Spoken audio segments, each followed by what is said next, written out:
So imagine you're sitting down, having something to eat, thinking, relaxing, reading, whatever you're doing. And someone walks up to the table across from you, pulls out the chair, sits down, kind of leans back, puts one leg over the other, casually tells you, you probably don't have what it takes to do anything significant in your life. What would you say? It'd be outrageous, right? That's a ridiculous scenario. Well, let's say that the next day you get up and you go to walk, run, work out, and he shows up again. Starts running next to you, casually reminding you that the odds of you changing, doing anything for the better, are slim to none. That this is kind of a waste of time for you. You brush it off, you go to work, and guess who, right? He passes by your desk, leaves a little note saying, that your bosses, your higher-ups, they're cut from a different cloth. They just see things in a way you can't.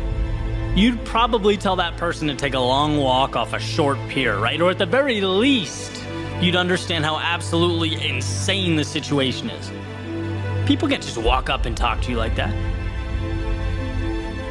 But now imagine that same person is you, living rent-free in your head, and here's the catch. You invited him in. You allowed the negativity and the doubt to live there. See, every time I think about that self-talk, I can't help but wonder, in a world of obstacles to navigate and challenges to tackle, why is it acceptable for your biggest obstacle to be you? Why should you allow or be okay with that?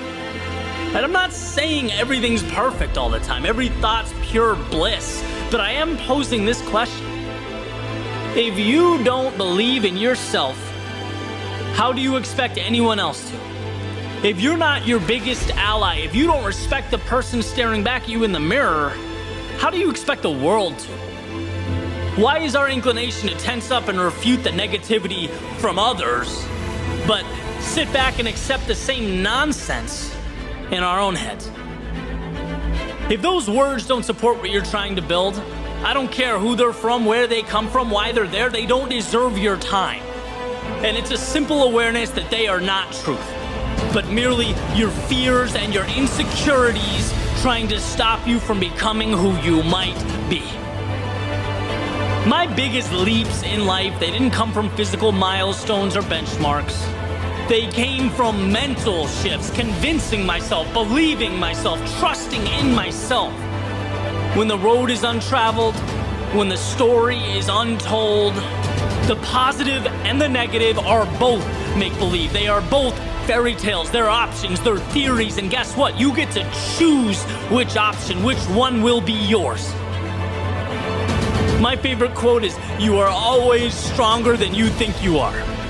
Not so much because it reiterates how high the bar is, but because it reminds me how low we often set it for ourselves when we're not paying attention, how loud that negative voice can be.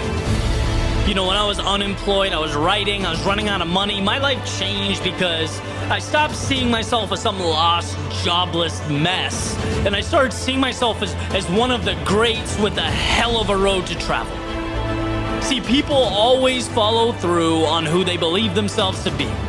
I refused to hear that you might fail and the not good enough, and I buckled up for the road ahead. And when you believe you can change and know that the road to your goals will be rocky, it will be uncomfortable, but worth it, you are taking that hostile voice and making him or her a spectator, not a decider of fate. And yeah, you will lose, you can't win all the time, and you will feel stuck, but life's not always smooth sailing, and sure, you'll be mad at yourself, but not every decision is a home run. But these situations are the byproduct of a journey, and here is my point. Self-belief is being able to differentiate your situation and pointless negative talk about the situation. It's about remembering that you are the gatekeeper of your own mind. When you believe in you, it places your faith, your strength, and your determination in the driver's seat. It makes everything else trivial, meaningless. It makes it an option that you are simply not going to choose.